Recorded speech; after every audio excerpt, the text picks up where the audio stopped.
You are listening to the Bring Joy Forward podcast. Conversations to explore, heal, and grow. You can find us on bringjoyforward.com and join us in our community group on Facebook. We now take you to the episode. Thank you for joining us. Hello and welcome. I am Shannon Dias with Imagine If, and I'm joined with Ramona Crabtree-Falkner from Authentic Life Journey. And Hi. we're going to talk to you today a little bit and talk to each other a little bit about leading from the heart. And so many of the services that we offer utilize that word, but what does it mean? So we thought we kind of take it a little bit further and discuss that being led by, what does that mean, being led by the heart? So for me, it's answering based on what this is telling me. And pausing long enough to listen to it, which is a big one, I think, that people kind of skip over. And then allowing yourself to do the thing or not do the thing, depending on what that is. I know that right now, a lot of us have a lot of going on in our lives in general. And I think that's kind of the case. And it's been a little bit more of a challenge in adapting since COVID. A lot of new things have come our way. And I know personally that Ramona has a whole bunch of stuff going on in her life right now. So I'm gonna start by just kind of asking you the challenge, because it's not just what we do and how we guide, it's who we are and how we live. So how does that affect you as you're going through all of this? Well, I have been on this journey of heart-led movement for quite a while, and it's the center of what I teach my clients is that you have the answers, what's right for you. It's up to you to decide to listen to it and then take action based on what feels right for you. So living from a heart-guided place for me is rooted in getting quiet enough to recognize what is in alignment. So this is a really important word for me, as aligned action. So if I'm taking steps towards something, but it's not aligned to my higher purpose or my inner guidance or what feels good in my life, then it tends to come with chaos ensuing. I find myself kind of running around and chasing my tail instead of feeling easeful and comfortable. And so for me, a heart-driven action is experienced very easily. That doesn't mean that things don't come that have to be given attention or addressed. It's just that it's experienced in such a way that it feels open and it feels embracing and it feels joyful for me throughout the whole process. When I'm finding myself struggling against something, sometimes it is heart driven and I'm still having to struggle through something, but it is requiring me to look a little deeper, to observe where I might need to adjust something just a little bit. Recently I had an experience like this where I was doing something and there was a lot of chaos involved, and it was what I'm supposed to be doing, but there was a piece of the equation that I wasn't doing that was causing the disharmony. And that piece was intuiting and letting my heart guide me. Instead, I was intellectualizing the whole process. And the journey of following only the intellect actually steals away from me the opportunities to really lean into the heart space and find out what feels right for me. When I made the adjustment and sat back into the heart and was like, what is it that's missing? What is it that I need to be doing? And I made the adjustment to what I needed, then all of a sudden everything became really easy in the scenario. And I am able to say yes when I mean yes and no when I mean no. So living from a heart space to me is about love.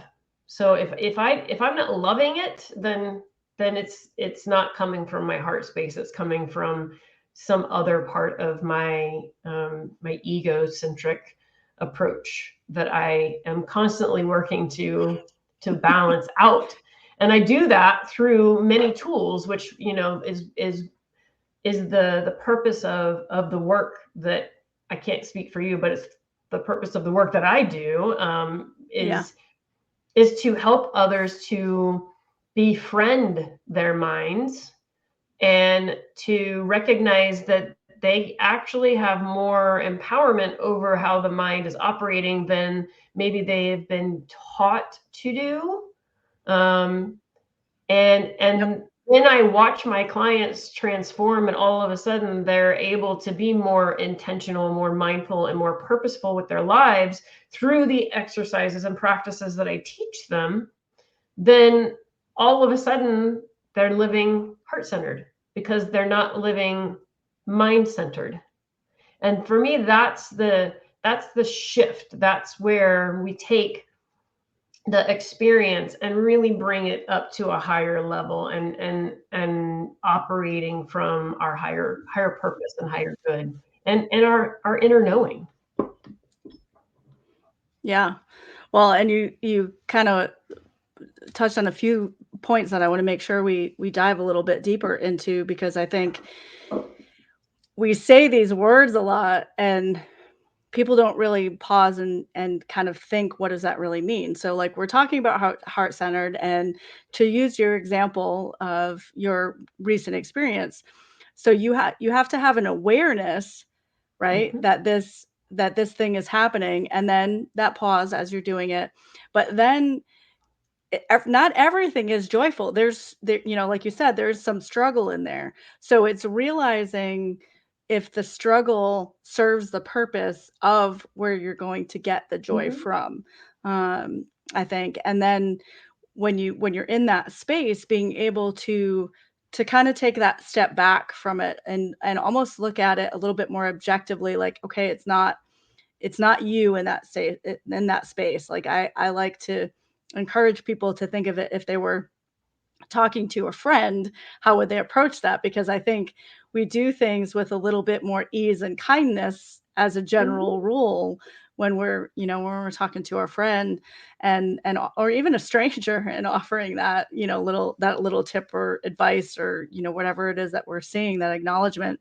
And so kind of looking at it like that, and really taking each little step of it and seeing where we can simplify it, because a lot of times it's the simplest thing on the top that Mm-hmm. we're missing, because we're so into our emotional space where we're feeling that stress and anxiety because it isn't easeful at that moment. So you kind of have Well, all of these things that are coming at you at once, you know, where yeah, you've got and for this. me, one of my big teachings is that emotion is your messenger, right? That it is Yeah. your opportunity to say, okay, something needs to be given attention, and I need to step back and cultivate a relationship with the emotional response that I'm having, because that is showing me something that I need to give attention to, that maybe I've been probably getting messages about in other parts of my being prior to that moment, but it Yep. just didn't take action on it, or didn't follow the guidance that I was receiving.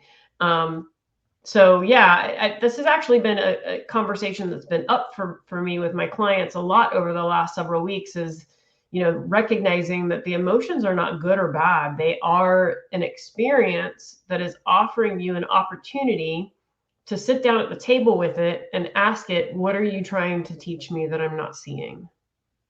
Yeah, exactly. And I think too, compounded in there is all of these, you know, external sources that we've been living with our entire life, Mm-hmm. that have preconditioned us to think that emotions are not a good thing, especially if you're male versus female. Like there's all this, you know, hide it away, you can't have that reaction, and it's seen as a weakness. But emotions are not a weakness at all. They are a power, because Mm-hmm. they are a guide to tell us, you know, where things are coming from. And often for me, like, nope, you're not done with that. Like you have to come back Mm-hmm.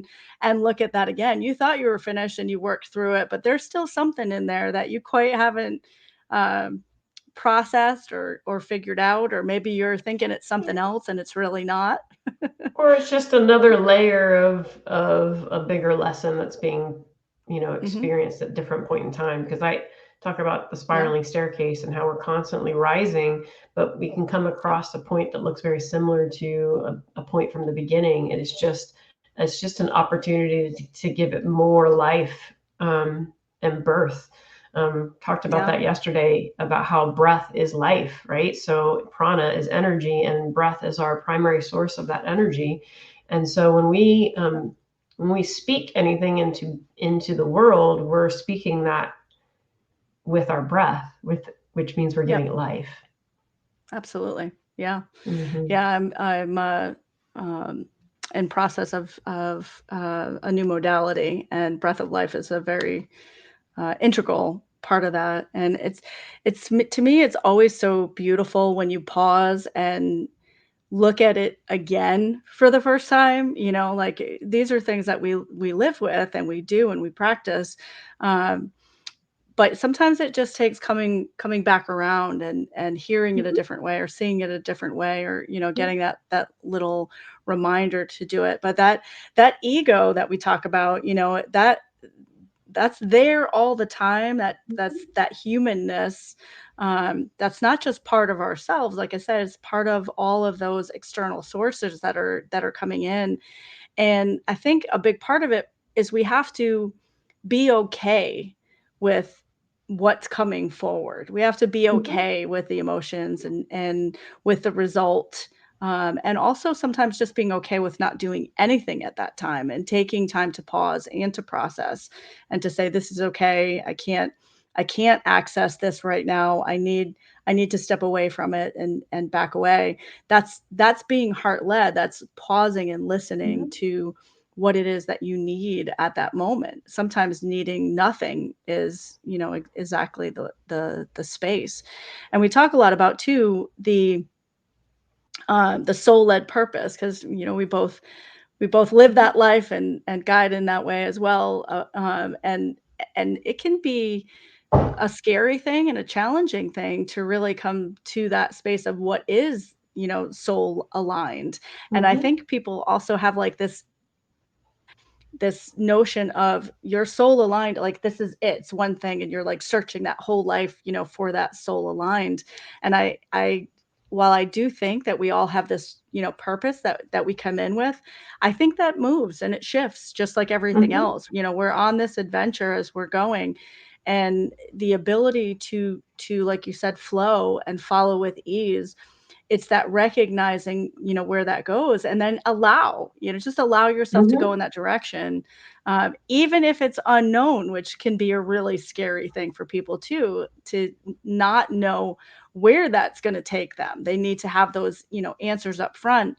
And I think that's the like one of the biggest lessons that we get, right, is we don't have the answers, and Yeah. we have much less control than we think we do, right? So we're we have to look for the spaces where we do have control, and understanding your heart is primary in that, just being in Mm-hmm. that space, being able to feel Well, it, know where it's affecting it, you're in your yeah. body, and listen to Mm-hmm. it.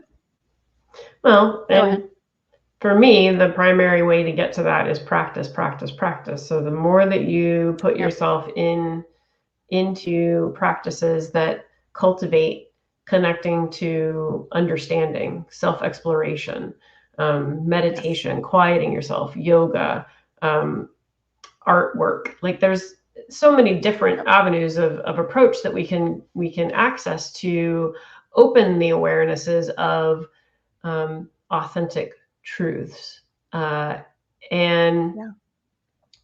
through the programmings that I offer, just had a client this morning. We were talking about this, and she was just like, I was at a conference and I was talking to somebody, and all of a sudden, here's Ramona coming out of my mouth to this person. And I was like, that's called integration. It means that you Yep. have gained the awareness of how the tool that I've taught you is actually helping your life feel more authentic.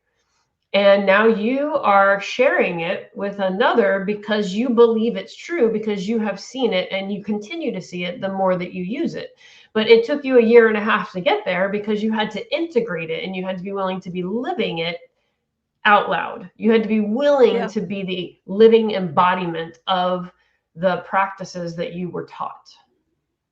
Yeah, and that's the ultimate thing that we're talking about here, right? Is that we're not just guiding you on this path, we're living this path. And that integration, that action and integration part is critical to it. That's one of my favorite things about the community space because as a community Bring Joy Forward, we all are learning new things and integrating new things and approaching it from different ways. So every time we're in a different space or in a different experience, we are gaining that added level of integration in there. And we've talked before too about it being something that's new. Mhm. Sometimes you just need a fresh approach to the same thing. I mean, meditation is meditation, but it's also meditation comes in so many different Mhm. forms. You can be Yeah. meditating while you're doing the dishes, looking out at the birds out in the front. It comes in so many different ways that you don't see all of those until you are exposed to different Mhm. experiences, Yeah. which is so beautiful. Yeah. Which is Um, where I think the community comes in really well, because then you're being yeah. exposed to so many different practitioners that are coming from different perspectives, where some of those perspectives are similar backgrounds, but they are experienced based on each of us individually. So to talk about living from the heart, this is another really important piece of the equation here, right? And so I think this applies to us as teachers, and to anyone that is entering the space to work with us, is that we are divine beings.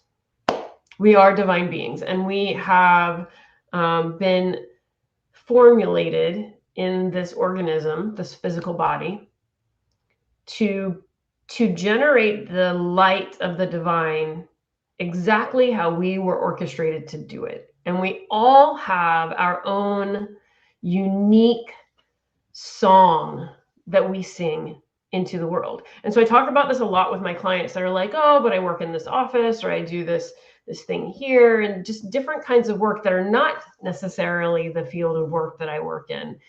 And Spirit shared with me a long time ago that light is needed everywhere. So no matter what your livelihood is, what you do with your day every day, so even if it is that you just walk into the grocery store and can sprinkle your magic into that space, someone is going to feel the ripple of that unconditional love and the divine speaking through you. Yeah. Versus being a speaker in front of hundreds of thousands of people. Either end of that spectrum, the light is needed. And so the closer that you get to your light, which is the heart center, which is the remembering that you have all of the answers, the more light we're spreading out into the world, the more love, the more kindness, the more joy. So to be heart driven isn't necessarily to say, I got to chuck everything out the window and start over. It's to say, how can I bring light and love into the experiences that I'm in right now? Because you may have a belief structure that says, I can't leave this job, it pays my bills. Okay, then how do you want to bring light into that so that you can be lighter in the experience? How can you bring more love? How can you brighten up everyone that's around you? How can you shift the energy of the room from dense to light? So this is heart driven, is when you can be the light anywhere that you go, because light is needed everywhere. And I think that's our episode for today. That was beautiful. Very well said. And yes, be the light. You are the light. You have everything that you need inside you, and we're all learning and guiding each other on this journey. Do you have anything else you wanted to add before I close it up? No, but just know, and just to wrap up that thought I had about that kind of led me there, is Yeah. all the different practitioners that we have working within our community, we all have a similar intention. We want to help others find and live their light. Um, but we are all uniquely organized to speak it in different ways. So, although we may have similar backgrounds or completely different backgrounds of spirituality, the way that we share it is going to be different. So, exposing yourself to all of these different practitioners is an amazing way to find pieces of your answers in all of us. And we're just excited to share that knowledge and wisdom with you. And we're traveling right alongside of you. Like I don't have a belief structure of, a master and student. I have a belief structure of journeying together. So we're both carrying lanterns. We're shining the light in a direction, and we're walking each other home, as Ram Dass said. We're just here walking each other home. So I'm grateful for that. And I'm grateful to be a part of that equation with Bring Joy Forward. Absolutely. Same. Yeah. We're all walking on this journey together, and we all have that same belief, each one of us that came in, which is, I think, what makes it such a beautiful, thing for me is just that we're all, we feel our hearts, and, that heart led starts there. And we want to invite you to join in if you're not doing it already. We'd love to have you in community with us. You can find us on Facebook at Bring Joy Forward, both as a page and as a group. And you can find everything else that you need to know about where you can listen, where you can connect, and all our practitioners at bringjoyforward.com. And we want you to go out and share your light into the world and have an absolutely magical day. You have been listening to the Bring Joy Forward podcast. Conversations to explore, heal, and grow. You can find us at bringjoyforward.com, and we'd love to have you join us in our community Facebook group. Thank you for listening.